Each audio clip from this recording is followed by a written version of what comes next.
चाहूंगा कि वैसे आज जो है हम एक सीट ऐलान नहीं किया, एक सीट सिर्फ ऐलान नहीं किया, बल्कि मेरा नाम पहले ऐलान हो चुका था, अनाउंस हो चुका था, लेकिन मैं कॉन्स्टिट्यूंसी का नाम आपको नहीं बताया था। मैं आपको बताना चाहूंगा, मेरा कॉन्स्टिट्यूंसी में मैं 10 साल विधायक रहा और मेरा कॉन्स्टिट्यूंसी के लोगों का सोच को मेरे मुझे मालूम है।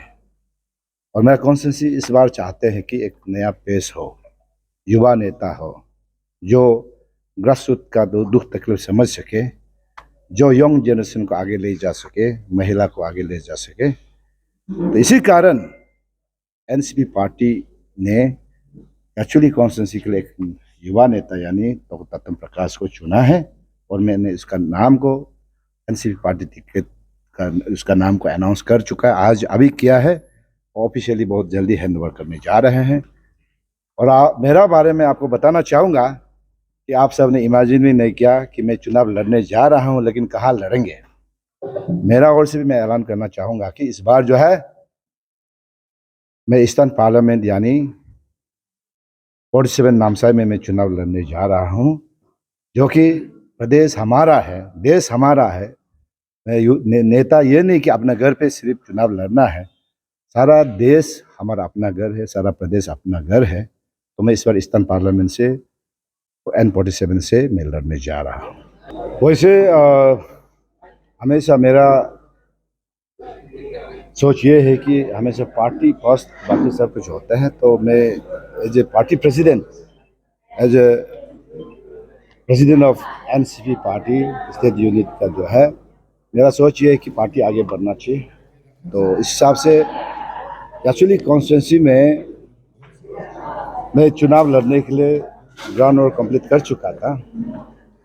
तो मुझे लगा कि ये मेरा पार्टी में और मेंबर ऐड होना चाहिए। तो इसी कारण मैं तोको प्रकाश जी यानी तोको तत्म जी को मैं मेरा पार्टी में स्वागत किया और आज उसका नाम को हम ऐलान भी कर दिया पार्टी टिकट के लिए। और ख़ास तौर पे मैं भी ऐसा नहीं कि मैं भी चुनाव लड़ने जा रहा हूँ, मैं भी दूसरा कॉन्स्टिट्यूंसी में चुनाव लड़ने जा रहा हूँ।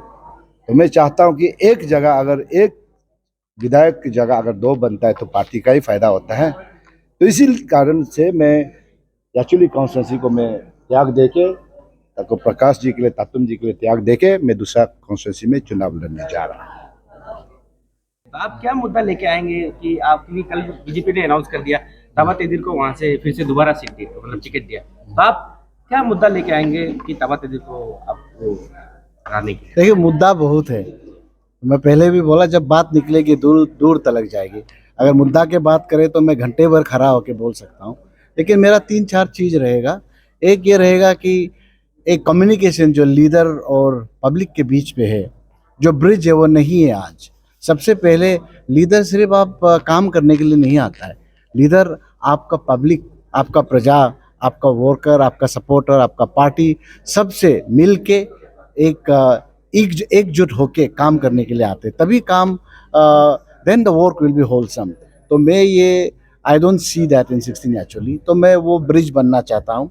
दूसरा बात, जो हमारा सबसे important section of the society जो यूथ है, उस पर बिल्कुल ही चर्चा नहीं है। मैंने ये देखा है, I myself is a young man और मैं खुद एंटरप्रेन्योर रह चुका हूँ। तो मुझे ये लगा कि ये लीडर और जो यूथ के बीच जो ये जो दरमियान है, जो ये ब्रिज जो है वो नहीं है। तो मैं वो ब्रिज बनना चाहता हूँ। And I want to fight, I want to give platform to the youth. देखो, गवर्नमेंट जॉब सबको नहीं दे पाएंगे हम। मैं पहले ही से आपको स्टैटिस्टिक हमेशा बताता है, we have around 66,000 government employee, 25,000 एरोक employee of government of Arunachal Pradesh. हमारा $4 बिलियन का जीएसडीपी है। वहाँ पे हमारा 50%, 65% हम तो सेंटर पे बिल्कुल वी आर डिपेंडेंट, अपना 11% ही है रेवेन्यू। वहाँ पे आप डेवलपमेंटल काम कैसे करेंगे जब आपका सैलरी पे ही पैसे, कमिटेड एक्सपेंडिचर पे 55% चले जाते हैं? काम कैसे करेंगे? आप अगर गवर्नमेंट जॉब को सब देखेंगे तो नहीं हो पाएगा। सो मैं बोल रहा हूँ कि we should be looking in generating entrepreneurs हमको बनाना पड़ेगा। We have to generate wealth, we have to be job creator. हम लोग जॉब सीकर नहीं बनना, हमको जॉब क्रिएटर बनना है। ये जो मुहिम है, मैं जब हमारे टेन्योर पे अगर हमको जनता ने इलेक्ट किया तो मैं ये मुहिम को चलाना चाहता हूँ। I want the people of 16 actually to know और एंटायर अरुणाचल टू नो कि 16 एक्चुअली के जो यूथ है सक्षम है, उसको एक प्लेटफॉर्म का ज़रूरत है, वो प्लेटफॉर्म उसको देना चाहिए। सरकार हमारा इनोवेशन पार्क यहाँ पे शुरू किए हैं, पेमा खांडू सरकार, DCM चाउनामेन सरकार ने, बहुत ही बढ़िया इनोवेशन है, बहुत ही बढ़िया इनिशिएटिव है। मैं उसी को एक छोटा इन ए मिनी वे अपना एक स्टार्टअप हब खोलेंगे हम अरुणाचल में 16 एक्चुअली के यूथ के लिए। और यहाँ पे बिल्कुल विधायक जी, पूर्व विधायक जी बैठे हुए हैं, इसने कार्दमन का खेत फार्मिंग इसने शुरू कराया था, ये और हमारे मज साहब, ये दोनों ने मिलकर शुरू किया था, लेकिन वहाँ पे वैल्यू एडिशन नहीं हुआ। हम वो वैल्यू एडिशन करने चाहते हैं, बिकॉज सी अरुणाचल का अगर take the statistic of Arunachal Pradesh, हमारे जो उपजाऊ जमीन है हम उसका 5% भी यूज नहीं कर पा रहे हैं। क्यों नहीं कर पा रहे हैं? सरकार का अच्छा नीति है, वो करना चाहते हैं, लेकिन विधायक कहीं ना कहीं चूक हो रहा है। मैं डेवलपमेंट सिर्फ पानी, सड़क और बिजली नहीं है, ये जरूरत है, ये करना है। आप संविधान के ऊपर हाथ रख के कसम खा के आते हैं कि ये करेंगे, जो आप करते हैं तो आजकल ऐसा हो गया कि कोई नहीं करता तो करने से लगता है कि बहुत कर दिया। ये तो आपको करना पड़ेगा। आपका वैल्यू एडिशन क्या है, न्यू एडिशन क्या है, आपका न्यू डायमेंशन क्या है, थिंकिंग क्या है, उस थिंकिंग को लेके जनता के सामने हम आए हैं। और हमारा गुहार यही है कि हम आपके सरकार आपके द्वार पे है, हमको एक मौका दीजिएगा। और 16 एक्चुअली के जितने भी यूथ है, हम उसको एक प्रॉमिस करना चाहते हैं कि ये जो प्लेटफॉर्म है मैं आपको दूंगा, और हमारे सीनियर्स जितने भी है 16 एक्चुअली के, आपसे सलाह मशवरा किए जाएंगे। बिना आपके सलाह मशवरा के हम कोई प्लानिंग नहीं करेंगे।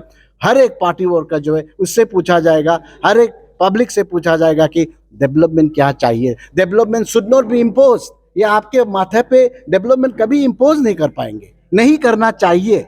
पब्लिक को क्या जरूरत है, 16 एक्चुअली को क्या जरूरत है, वो हमको बैठ के कंसल्ट करके डिस्कशन करके तभी मीनिंगफुल डेवलपमेंट आ जाएगा। वही करने के लिए हमारे, मुझे विश्वास है कि 16 एक्चुअली के लोग पूरा मुझे बहुमत से इस बार विधायक हम ही को चुनेंगे। बहुत कार्यक्रम अच्छा हुआ है, स्पेशली 16 याचुली को लेकर के। 16 याचुली का हमारा NCP का तरफ से दावेदार लिक्का साया जी को हम लोग ने देखा गया था, लेकिन उन्होंने एक अच्छा फैसला लिया कि वहाँ पे आपको नया युवा नेता, यानी कि आपको तोको प्रकाश जी को उन्होंने वहाँ पे मौका दिया गया है NCP का तरफ से। और उन्होंने 47 नामसाई से लड़ने का निर्णय लिया है। तो ये हमारा NCP का तरफ से बहुत ही खुश खबर है कि 2 जगह में हमारा जो दावेदार है वो लगभग जीतने का पोजीशन में है।